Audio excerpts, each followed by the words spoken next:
दिनै जोङो दुलाराय बर' फरायसा आफादनिफ्राय बे मोनसे गथ'साखौ जिनाहारि खालामनाय बे जाथायखौ जों गोख्रों रावजों सोंखारियो।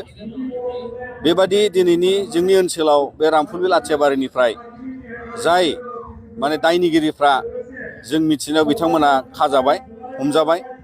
पक्स' act prevention of sexual offences act चिल्ड्रेननि जे मोनसे आयेन दं, जाय गथ'साया माइनरमोन आरो बेबादि जाथाया जानायखौ जों दुलाराय बर' फरायसा आफादा सोंखारिनायजों लोगोसे जोङो बेखौनो खावलायो जे जोंनि गासैबो समाज, जोंनि ओनसोलाव गोबां जोंनि लाइमोनफ्राबो सांग्रां जानांगौ, जाहाथे बिनिफ्राय जों बारग'यो।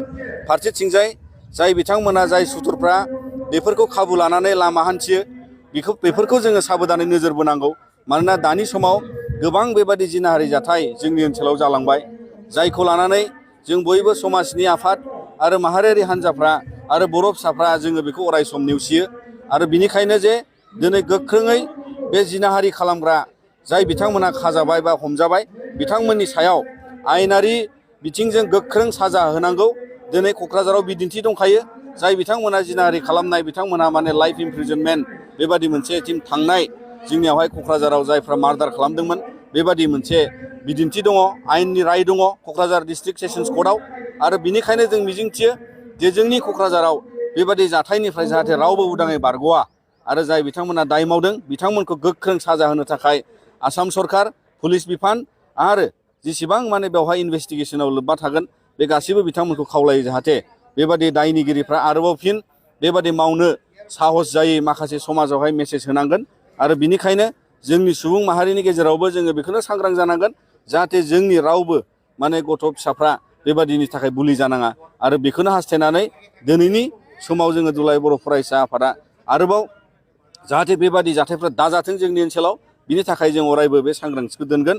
आरो बेखौ लानानै जाहाथे बिथांमोना गोख्रों साजा मोनो, बिनि थाखाय जोङो दिनैहाय फोसावो। बेफोरबादि जिनाहारि बा बायदिसिना बेबादि आइजोफोरनि हेंथायै जिफोर माने अयथासार सोलिदों, बिनि फारसे गोबां माने जानायनि जाहोन थानो हायो। नाथायबा दा नोंथाङा जेखौ बुंबाय जे दिनैनि समाव मबाइलनि जुग, इन्टारनेटनि जुग, आरो बेजों गुबुन गुबुन मानसिफ्रा गुबुन गुबुन सुबुंजों माने जगाजग जायो। बा बेफोरो मोनसे जायफ्रा माने दिनैहाय बिनि सायावनो ससियेल मिडिया बा बेबादि इन्टारनेट बाहायनानैनो माखासे गाज्रि खाबु लानो थाखाय माखासे सुबुं ओंखारो। दा बैफोरनिफ्राय जोंनि आथिखालनि फरायसा लाइमोनफ्रा सांग्रां जानांगौ, जाहाथे जोंनि हेंथायै बा जोंनि लाइमोनफोरनि जि मोनसे गोहो जा ससियेल मिडियायाव, बेखौ लानानै जाहाथे गुबुना सुथुरा गाज्रि खामानि मावग्राफ्रा बेवहाय नोजोर लानानै नोंथांखौ जोंखौ माने बेवहाय टारगेट खालामा।